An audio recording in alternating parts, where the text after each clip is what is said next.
what is the message you have for the members of the community and maybe others out there that are allies as well? Yeah. So I think, and something that to kind of get into like the work that I'm trying to do, specifically with queer youth and my background as an artist, as a storyteller. We met because of like being in like filmmaking circles, right? Yeah. And so it's almost like, okay, if this is what I've been doing and what I feel is like part of my work as an artist, how can I continue to pass on that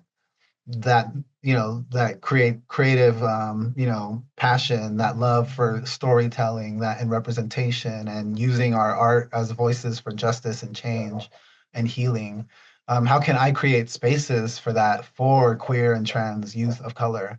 And that's something that has become really heavy on my heart as I've like gone through this process of where we are. And so it's been on my mind to like start like, a show that's like a seasonal, like quarterly, and Mhm. like take a cohort of like young, like queer and trans youth and walk them through a process of, okay, like in this season, we're going to get you through like whatever process you want to explore creatively, artistically. And then at the end of this, we'll get you on a stage and we'll do a show and showcase your work. We'll have a featured artist and just like letting people, queer trans youth, like come into their voice as artists and want and get to explore it and make it accessible and create a venue of support and care. And so I just want to be able to make that and make that a reality in the way that like it's accessible. And so that's the work that I'm getting into because that is something that I feel will really be a resource for that generation. The problem is, how do I get it resourced, right? How Mhm. do I get the funding for it?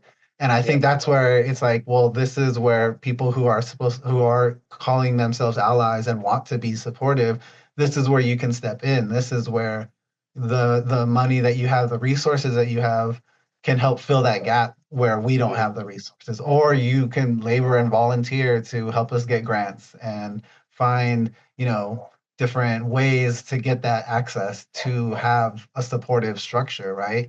And so Mhm. leveraging your places of privilege, if it is that you have money or you have a skill or you have a connection or you have a space, a venue, whatever it is that you can contribute to the local communities that are doing the work, find a way to do that, right? Think about what it is that you have access to that you can contribute and find the places that you can offer that.